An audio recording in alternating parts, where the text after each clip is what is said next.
सोन्याचे अर्थशास्त्रीय विश्लेषण. मूल्याचा विरोधाभास, उपयोगिता आणि दुर्मिळतेचे महत्त्व, पॅराडॉक्स ऑफ व्हॅल्यू ज्याला म्हणतोय. लेखक अर्थशास्त्रातील एक महत्त्वाच्या संकल्पनेची चर्चा करतात. पाणी मानवासाठी अत्यंत उपयुक्त आहे पण स्वस्त आहे, तर हिरे सोने कमी उपयुक्त असूनही महाग आहे.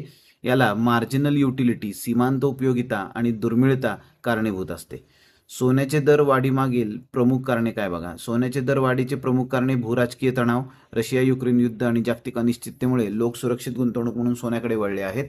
डॉलरशी संबंध, डॉलर कमकुवत झाला की सोन्याचे भाव वाढतात. मध्यवर्ती बँका, अनेक देशांच्या मध्यवर्ती बँका उदाहरणार्थ चीन, भारत डॉलरवरील अवलंबित्व कमी करण्यासाठी सोन्याचा साठा वाढवत आहेत. डॉलरायझेशनचे जे प्रयत्न काही वर्षांपासून बोलले जात आहेत त्या दृष्टिकोनातून सोन्यावरचं अवलंबित्व वाढत आहे. ETF जे आहेत, गुंतवणूकदारांना सोन्यांमध्ये गुंतवणूक करणाऱ्या फंड्समध्ये गोल्ड ETF मध्ये पैसा ओतलेला आहे. सध्याच्या वाढीचे स्वरूप आणि भविष्यातील अंदाज.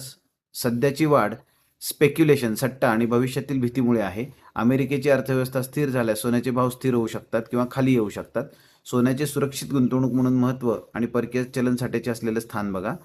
सेफ हेवन ॲसेट म्हणून ह्याच्याकडे बघितलं जातं. जेव्हा शेअर बाजार किंवा चलन अस्थिर असते तेव्हा गुंतवणूकदार सोन्याला सेफ हेवन मानतात.